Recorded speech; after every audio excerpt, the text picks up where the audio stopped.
Okay, December 22nd, the FCC updated their covered list to include items like motors, batteries, cameras, and other stuff. A number of things were added to the list that did not previously require FCC IDs to begin with. Now, let's back up a little bit. What is the covered list? The covered list, my understanding, is a list of items that are not allowed to get FCC certification. That means that they cannot be imported for sale or use into the United States. Okay. Simple, right? This has been making waves because people are reading this to mean that basically the FPV hobby is dead. I don't blame anybody who initially believes this to be the case, because all we have seen over the past, decade or more, actually, realistically, this is just how government works, right? Things get more stringent, they add regulation, you never really see things get freed up. That's just how things are, right? I don't blame anybody for thinking that, the FCC is trying to kill FPV. However, the covered list stops things, or disallows things from getting FCC certification. FCC certification is required for certain electronic devices to be imported in the United States, things that broadcast signals and stuff like that. Motors and batteries are not things that ever required FCC certification to begin with, unless for some reason your battery has a fucking radio.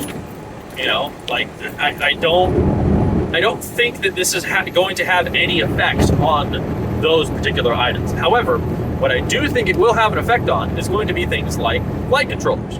The brand new shiny flight controller from SpeedyBee or whoever is not going to be importable into the United States.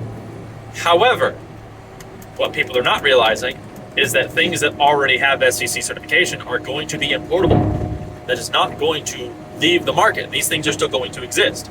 However, what it does mean is there will not be any innovation outside of the United States, which, quite frankly, I'm not worried about, and I'll explain that later.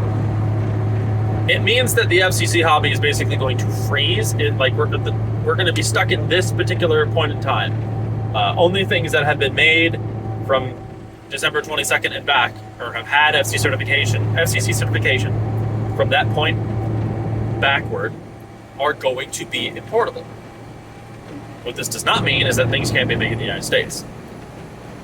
So, the spirit of this law and the spirit of the laws prior has been, we want things like this made in the United States for strategic reasons. Generally speaking, whenever I hear the government say, we're doing this for your safety, we're doing this for national security, they're lying to you and they're just pissing on you and telling you it's rain. I generally take that approach. However, in this scenario, I am actually going to agree with the federal government and say that yes, this particular technology is something that should be developed in the United States. I don't think that it's going to be a problem like that. I don't think that the SpeedyBee F405 V3 or V2 or whatever the hell the most recent one is like bugged or something. Like I don't think that there is some kind of malicious mechanism that can be used to have it do something untoward. I don't think that's the issue at all, and I think that's where a lot of people's heads go.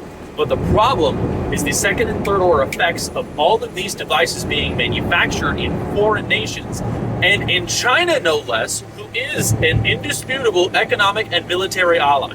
Or not ally, enemy, adversary.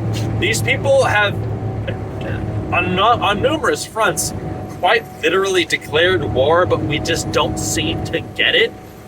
They're not literally writing on a piece of paper and saying, I hereby declare war! It's like, these people, this nation, I should say, I don't really have that much against the Chinese people themselves. Same way I don't have anything against the Russian people themselves. Honestly, rural Russians kind of fucked. They kind of go hard. If you're a rural American and you see what the shit, I'm getting off topic. Rural Russians are cool. And honestly, some of the rural Chinese are pretty damn cool too. I've seen some cool shit. But these things, which we see being used in war right now, these potential weapons and otherwise sensitive and advanced technologies should be designed and manufactured domestically. I want these things to be made in my home.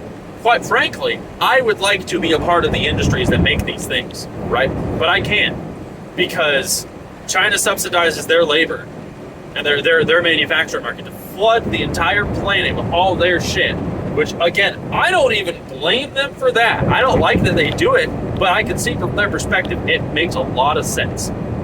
So, like, I don't think that we should be allowing them to screw us over, though, by just going, well, free trade. Well, all right, free trade is screwing us over. Our economy is collapsing. We don't make anything anymore. And that has been the spirit of this current presidential administration, right? It has been, we want to onshore manufacturing again. We want to make things here again. We want to be independent. We want to be self-sufficient. And anybody who disagrees with that is just, they're not to be listened to, quite frankly. They don't know their ass from their fucking forehead. I don't know what to tell you if you cannot at least get on with the idea of we should make things at home, right? How many people have gardens where they grow their own food? A lot. It ain't me. I ain't one of them. I ain't growing nothing. I'll be real. That's not my area of expertise. I make things. I build things, right? But I don't grow my food. So, I want to see both happen in the United States, actually. I think we should be importing less food and growing more of our own, which we already do grow a lot, but we're sorely lacking in our manufacturing sector. So to any company who, I don't feel bad for any FPV, component manufacturer who saw that the Trump administration was trying to onshore manufacturing and specifically get us out of China, and read the law that said, hey, making things in China is more expensive now, basically. Like, don't make things in China. And said, but I can make things in Taiwan and India. I know what they want to do, but I'm gonna still try to side skirt it because I want another couple bucks. I want to make green line go up. Line go up. That's all that matters. Line go up, right? I don't feel bad for them, because anybody who understands the concepts of linear time and the spirit of the Trump administration's legislation should be able to see that the safest bet is going to be to make these things not out there, but here. I don't care, even if you don't like the idea of onshoring, you should still be able to agree with me that is like, that's the obvious play. If you are one of these manufacturers, as, oh, I'm hearing that they're going to make it difficult to make shit outside the United States. All right, well, I have two options. I can either move to somewhere else that is not China, so like Taiwan or fucking Philippines or India, or I could spend the same money or maybe a bit more, and I could move to the United States and not have to ever worry about import tariffs or any of this crap. I'll be able to make my money, right? I'll be able to employ Americans, which people never think this far. I'll be able to employ Americans, which means that I'll actually increase the number of people in the United States, where the largest consumer market in the world already exists, of people who actually fly FPV. If we made these things here, we'd have more people doing this stuff. We'd have more people buying it, because it'd be like, all right, John works at an FPV camera manufacturer, right? These cameras are used in FPV drones or flight controllers or whatever. And, he gets a discount or whatever, or he has a bunch of these prototype boards that he puts into his drones and flies around his neighborhood, and all the neighbor kids see it, they go, wow, I want to do that. What happens in 10 years when they have their own money? They're buying FPV shit, right? You increase the market share that way. These are second and third order effects that nobody ever takes into account. And that's why we have been collapsing as a nation. Like, there's a thousand different reasons, but that is one reason, one of many, that our culture and economy have been collapsing. Our inability to manufacture things and look into the future and say, maybe green line go up, not always best thing, right? I don't feel bad for these companies. Yes, I know it's going to be more difficult for me as an FPV hobbyist to procure and make these drones. I know it's going to be more difficult in the short term. What nobody is taking into account is that things change. Things change. In the early 1900s, there were so many horses that people thought that, you know, New York City was going to be completely full of horse shit. Because, oh no, all these horses are pooping. Where are we going to put all the poop? I don't know. And then boom, out came the automobile, the horseless carriage. And everybody realized, oh, well, the horse poo thing ain't a problem anymore. If you allow things to happen throughout their natural course of events, problems are solved by people who just want to solve the problem. Usually, government regulation needs to get out of the way. We need to deregulate these electronics manufacturing sectors in the United States. Industry needs to be, you know, they need to be less regulated in terms of just unnecessary bureaucratic red tape. And then we would see a similar, or even, I would say equal to or greater than the Chinese markets, a variety of products. We would see those being made in the United States if it was harder to make them over there and easier to make them here. Currently, the way things are set up, you only have manufacturers who are focused towards military and industry. And it's because those are the only places where you can get a high enough margin for it to actually be worth your time to design and manufacture these things. That needs to change.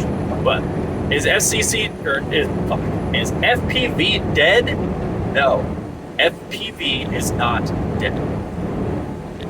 It's going through a recession, maybe even a depression. FPV is not dead. You can still purchase these components. You can still build your drones. But you need to push for onshoring of manufacturing.